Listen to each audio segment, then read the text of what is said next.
দক্ষিণ এশিয়ার আঞ্চলিক বাণিজ্য জটিল করে তুলেছে ভারত।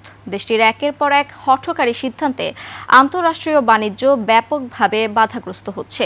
সম্প্রতি বাংলাদেশ থেকে পণ্য আমদানির ক্ষেত্রে নিষেধাজ্ঞা সহ ভারতের কিছু পদক্ষেপ দ্বিপাক্ষিক বাণিজ্যে বড় ধরনের প্রতিবন্ধকতা সৃষ্টি করছে। বিশ্লেষকরা বলছেন, মোদী সরকারের উদ্ভট বাণিজ্য নীতির কারণে ভারতই বেশি ক্ষতিগ্রস্ত হবে। সাদাত হাবিবি সেতু রিপোর্ট। আঞ্চলিক বাণিজ্যের উদারীকরণ, শুল্ক ও অশুল্ক বাধা দূর করা এবং পারস্পরিক অর্থনৈতিক সহযোগিতা বাড়াতে মুক্ত বাণিজ্য অঞ্চল চুক্তি রয়েছে সার্ক দেশগুলোর মধ্যে। কিন্তু এই অঞ্চলের বৃহৎ দেশ ভারতের আত্মকেন্দ্রিক চিন্তা ও দাদাগিরির মনোভাবের কারণে এর সুফল মিলছে না। 200 কোটি মানুষের বাজার দক্ষিণ এশিয়া। এই অঞ্চলের মোট জিডিপি $5.3 ট্রিলিয়ন। তবুও এই অঞ্চলের দেশগুলোর মধ্যে পারস্পরিক বাণিজ্য বাড়ছে না। দেশগুলোর মোট বাণিজ্যের মাত্র 5% হয় নিজেদের মধ্যে।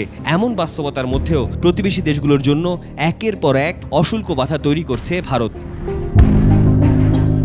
সবশেষ স্থল পথে বাংলাদেশের তৈরি পোশাক সহ বেশ কয়েকটি গুরুত্বপূর্ণ পণ্য ভারতে প্রবেশের নিষেধাজ্ঞা দিয়েছে দেশটি। এর আগে বাংলাদেশের ট্রান্সশিপমেন্ট সুবিধা বাতিল করে দেশটি। বিশ্লেষকরা বলছেন, ভারতের কারণেই দক্ষিণ এশিয়ার বাণিজ্য পরিস্থিতি জটিল হয়ে উঠছে। দেশগুলোর মধ্যে আস্থার সংকট ও বৈরী সম্পর্কের মূলেও রয়েছে ভারতের সুবিধাবাদী বাণিজ্য নীতি। সার্কের ভিতরে যে সমস্ত আন্তঃবাণিজ্য বা তার যে সম্ভাবনা, সেগুলো বৃদ্ধির ক্ষেত্রে বা সেই সম্ভাবনা কাজে লাগানোর ক্ষেত্রে এই যে পারস্পরিক সম্পর্কের মধ্যে যে একটা সমস্যা, সেগুলো একটা বড় বাধা। ভারতের সাথে পাকিস্তানের সম্পর্ক খুবই বৈরী। বাংলাদেশের সাথেও বাণিজ্যিক সম্পর্ক জটিল করে তুলছে দেশটি। নেপাল, মালদ্বীপ, শ্রীলঙ্কা, আফগানিস্তানের সাথেও ভারতের সম্পর্ক তেমন ভালো নয়। দেশগুলো রয়েছে, বিশেষ করে ভারত, পাকিস্তান, শ্রীলঙ্কা, বাংলাদেশ একে অপরের সঙ্গে বিশ্ববাজারে যেহেতু একে অপরের সঙ্গে প্রতিযোগিতা করছে, তার মানে হলো যে একই রকমের পণ্য উৎপাদন করছে।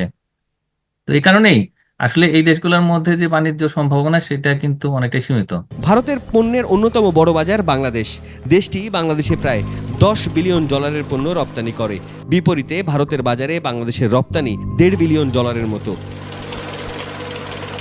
এমন পরিস্থিতিতে বাংলাদেশের সাথে বাণিজ্যিক সম্পর্ক সহজ না করলে বেশি ক্ষতি হবে ভারতেরই।